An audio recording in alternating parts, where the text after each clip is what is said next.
বাচ্চার নাম কি? সুস্মিতা কর্মকার। আপনার নাম কি ম্যাম? অমৃতা কর্মকার। আপনি বাচ্চার কে হন? মা। আপনার নাম কি স্যার? সুমিত কর্মকার। আপনি বাচ্চার কে হন? 12 হন। বাচ্চার বয়স কত? 5.5 বছর। আচ্ছা, আপনারা কোথা থেকে এসেছেন? জুলপিয়া থেকে। বাচ্চার এই রোগটার ব্যাপারে আপনারা কিভাবে জানতে পারলেন? স্কুল থেকে ডক্টর এসেছিল, ডক্টর এসে বাচ্চাটাকে দেখে বলছে বাচ্চাটার হার্টের সমস্যা আছে। তারপরে আমাদেরকে ওই ডক্টরই বলল ও একটা হসপিটালে যেতে। তা ওই হসপিটালে গিয়ে জয়িতা ম্যামের সঙ্গে আমাদের জয়িতা ডক্টর সঙ্গে দেখা হয়।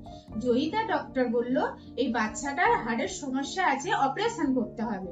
তো অপারেশন করার জন্য ওখানে আমাদের করেছিল, কিন্তু আমার শাশুড়ি খুব বাড়াবাড়ি হয়েছিল বলে আমরা বাচ্চাটাকে অবহেলা করেছি। আমরা শাশুড়ির এটা আমরা করতে পারি। মানে কতদিন আগে জানতে পারেন ওর এই যে হার্টের সমস্যা আছে?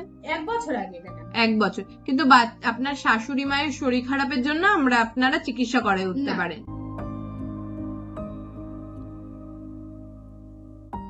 আচ্ছা, যখন এই যে বাচ্চার হার্টের সমস্যা আছে জানতে পারলেন তখন আপনাদের কিরকম মনে হচ্ছিল? খুব কষ্ট হচ্ছিল ম্যাডাম, খুব কষ্ট হচ্ছিল। আত্মীয় স্বজনরা কি বলছিলেন? সবাই কষ্ট পাচ্ছিল যে একটা বাচ্চার এইরকম হয়েছে, সবাই শুনে সবাই কষ্ট পাচ্ছে।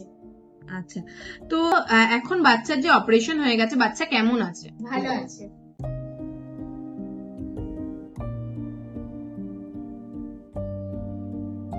ওকে দেখে আপনাদের কেমন মনে খুব হচ্ছে? ভালো লাগছে। আপনি কি জানেন বাচ্চার এই চিকিৎসার জন্য অপারেশনে কত টাকা খরচা হয়েছে? 1 লাখ।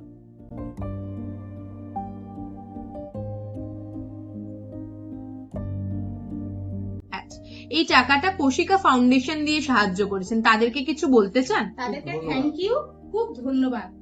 আপনাদের জন্যই আমি আমার কোলের বাচ্চা কোলে ফিরে পেয়েছি। Thank you.